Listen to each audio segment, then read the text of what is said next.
It's time to go over all the essentials you'll need to start machine embroidery, but first, coffee.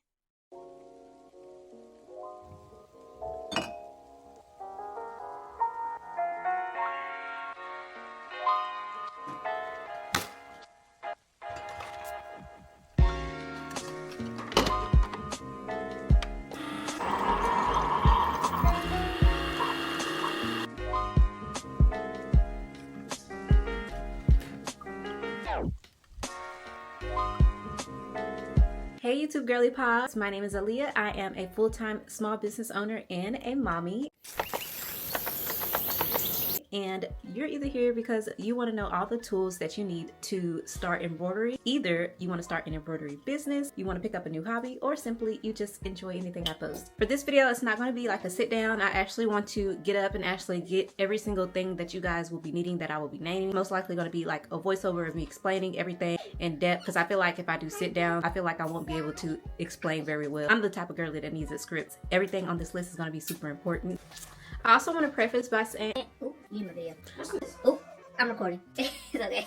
Shh, let mommy speak. I also want to preface by saying that I have been embroidering for a couple of years, but I did pick up in high school a fashion design class, so I've been knowing how to sew since high school. I just recently learned how to embroider just about 3 or so years ago. 2, 3, yeah, 4 years, 4. Yeah, so I pretty much know everything you would need to know and all the tools you would need. I feel like I'm qualified. The only other reason why I'm not going to get on this camera today and do like a sit down type style video, right before I was gonna film this video, my daughter literally headbutted me and busted my lip. So there's that. I do not feel like I need to get on camera with a busted lip. My goodness. I was just like, well, maybe that's a sign to go the other route with this video. It's going to be better for me to do a voiceover and explain everything behind the scenes without me just sitting down and being put on the spot, because I tend to forget a lot of things. And with this video, I want to be very, very specific and make sure I don't leave out any detail. Let's go ahead and get inside the video. In no particular order, let's dive right in and start by discussing embroidery machines. To the left for beginner is the SE600 Brothers Sewing and Embroidery Machine. That's what I first started off with when I started this embroidery journey. That machine is beginner friendly and does both sewing and embroidery, and has a max of a 4x4 design space, unless you purchase a repositional hoop. I ended up craving a faster machine and a bigger design space for my projects, so then I upgraded to the Brother PE800. That machine has a max design space of a 5x7 unless you assemble a repositional hoop. I'd say this machine is also beginner friendly but intermediate at the same time. I was okay with the PE800 for the time being, but once my small business went mini viral last year in April, I needed another machine to help with production. I invested in a more advanced brother yet again, the PRS100 single needle multi-thread holder commercial embroidery machine. That was even faster and with a larger design space of 8x8. Needles. I would stock up on these for the purpose of dullness after various projects and even needle breaks, because trust me, it's going to happen. I'll be the first to tell you that the machines have a mind of their own. So to be safe, just invest in extras. Be better safe than sorry.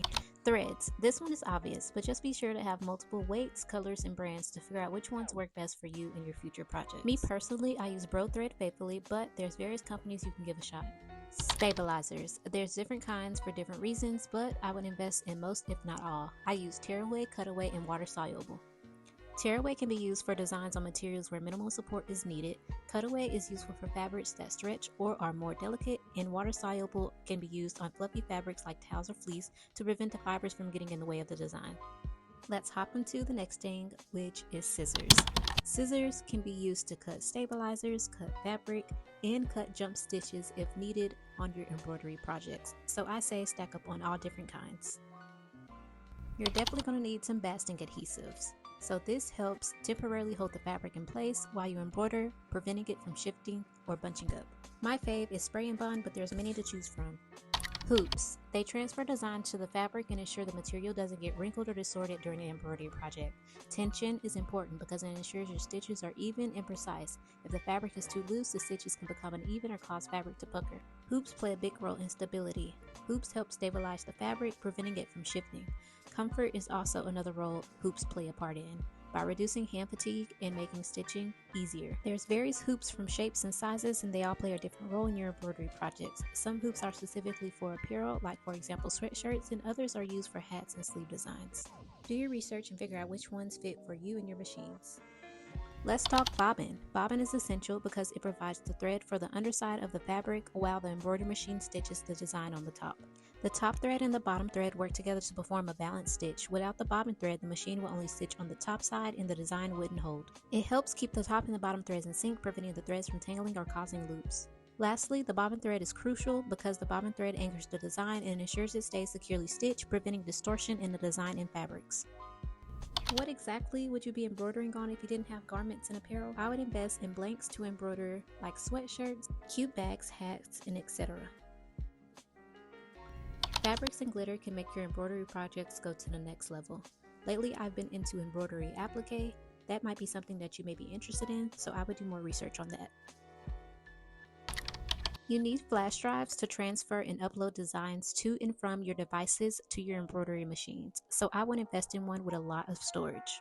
I don't have any specific flash drives I prefer over the other, so just do your research and figure out which one is best for you. Let's get into the nitty-gritty. Digitizing softwares or outsourcing. A digitizing software for embroidery is needed to convert images or designs into a format that the embroidery machine can read. It translates the design in a stitch pattern, determines the stitch type, direction, and density, ensuring the final embroidery project is accurate, high quality, and durable.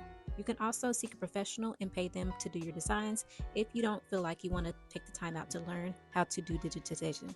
Currently, I'm outsourcing for most of my designs, but when I do have time on my hands, I am using Ink Stitch and Hatch. Trash cans. Make sure you invest in a cute little trash can or even a bigger one because trust me, with any craft project, it's going to be very useful. Lighters are very important, and I would invest in more candle lighters than regular kinds. They are used to perfect any jump stitch cuts at the end of your embroidery projects. This is used for embroidery machines to lubricate moving parts, reduce friction, and prevent wear and tear. It helps ensure smooth operation, improves performance, and extends the life of the machine. Based off my knowledge, all my machines that I acquired did come with machine tools. If yours don't, I would quickly invest into them, especially a seam ripper, just in case you mess up on your project. It does allow you to save and restart. Like I said, the machines do have a mind of their own, but outside of that, your machines are going to need maintenance throughout the times of using them, so definitely invest in your machine's tools. Now, hopefully I didn't miss anything, but those should be all the main materials that you need. I do have two more last tips that you guys will need. The first thing being teaching programs. Now, if you don't know how to embroider, you may want to invest in doing some research, finding somebody on YouTube University, because YouTube has everything and YouTube is just so awesome. If you just simply type up how to embroider on YouTube, there's going to be multiple series on there that can show you step by step exactly how to embroider. I will make a video like that. That's actually on my list of videos to make, how to embroider.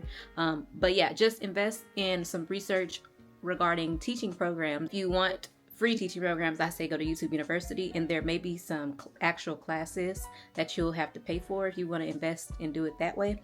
But I feel like YouTube has literally everything, and you can definitely learn how to embroider by just watching some series on YouTube, because most of those series on YouTube kind of helped me learn how to embroider, even though I've already had like a head start because I knew how to sew, so it kind of like went hand in hand, sewing and embroidery, so it really didn't take me that long to learn. But yeah, I use YouTube, which is what I recommend. So just do some research, figure out who you like, what you like, because everybody has different learning techniques.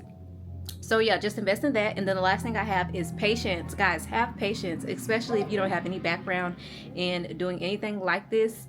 It's gonna take some patience. It can be a lot to learn. Till this day, I'm pretty sure any other crafters or embroiderers or sewists can attest that you learn something new every day. No matter how long you've been doing something, there's always something new to learn every single day. So it's gonna take patience. Hey, you may be perfect at it when you first start out. I don't know, who am I to say?